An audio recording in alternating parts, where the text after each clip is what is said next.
On Tuesday, October 7th, the Minister for Finance delivered the Budget 2026 speech in the Dáil. But as there were very few personal tax measures announced in that speech and the corporate measures mentioned by the Minister were very high level, we decided to wait until the Finance Bill was issued to provide a more meaningful analysis.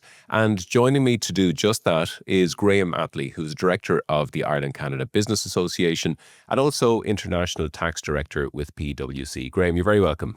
Thanks, Patrick. Good to see you. So, as mentioned, there weren't a lot of personal tax measures announced this time round. Yeah, it's almost status quo from a personal tax perspective, Patrick.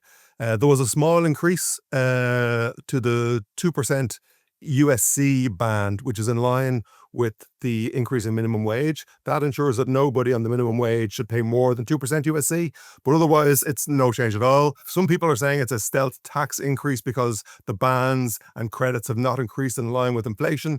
But in a way, it's unusual, but maybe not in terms of the first budget of a 5-year government, where the giveaways tend to happen from a personal tax perspective in years 3, 4, 5. So the key focus seems to be on property, is that right? That's right. There was a whole raft of measures around property, particularly around residential apartments. The industry had been stressing for some time that there was what they were calling a viability gap between what it costs to build an apartment and what a buyer is willing to pay. So again, I'll just give a flavour for some of those. There was a reduction in the VAT rate from 13.5% to 9% on the sale of completed apartments. There was an enhanced corporation tax deduction in respect of construction costs on apartments. This deduction is 125% of the actual costs, up to $50,000 per apartment.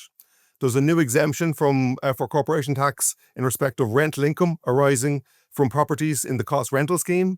There's also a stamp duty repayment, which applies where land is sold and is subsequently developed as residential property. You get a stamp duty refund that effectively reduces the stamp duty rate from 7.5% to 2%. There's also the rental tax credit that is available to renters has been extended out to 2028. So this provides a tax credit for renters of $1,000 per individual or $2,000 for a married couple. There's also an income tax deduction for landlords carrying out retrofitting activities of their properties. That's been extended to 2028. And lastly, I'll talk about there's a thing called the Living City Initiative, and that provides tax relief for expenditure on refurbishing or converting properties in special regeneration areas in cities. And this has been Dublin, Limerick, Cork, Galway, Kilkenny and Waterford, and it's now been extended to Athlone, Drogheda, Dundalk, Letterkenny and Sligo. Was there anything of interest for large corporates? Not a huge amount, but I think there seems to be an acknowledgement by the Minister that we can't stand still in corporate tax. There's competition and uncertainty regarding attracting and sustaining foreign multinationals. So the most significant measure was an increase to the R&D tax credit. This has gone up now to 35%. So a 1 million spend on qualifying research and development can now result in a refundable credit of 350,000.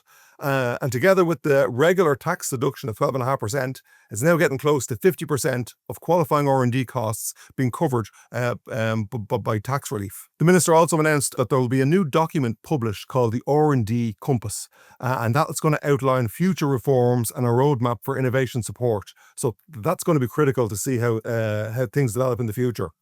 Elsewhere, there was some sensible amendments to the dividend participation exemption. This is where you get where companies can get an exemption on tax from dividends from subsidiaries. The regime had a number of complications, and it's still quite complex, but it's a little bit more user-friendly now, and the scope has been broadened slightly. The Minister also announced there will be an interest regime consultation that will hopefully result in concrete reforms, as interest deductibility is one of the most complex parts of tax legislation, and it does need to be simplified.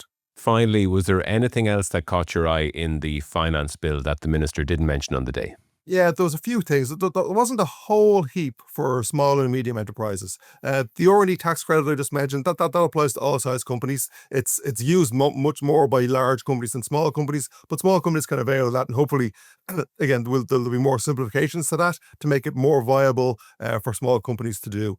There has been a VAT reduction from 13.5% to 9% for hospitality and for hairdressing. And There's been an entrepreneur relief for small companies has been increased, which is very positive. There's a capital gains tax exemption. It used to be for the first million of a gain. Now it's go up to 1.5 million. So that's good for encouraging entrepreneurship, which usually results in more employment. So that was the main provisions for business and personal tax. Again, the one small, the old reliable as they call it, the cigarettes have increased by 50 cent again on a pack of 20. That sums it up. Very good. Graham Attley, Director of the Ireland-Canada Business Association and International Tax Director with PwC, thank you very much for analysing Budget 2026 for us. Thanks very much, Patrick.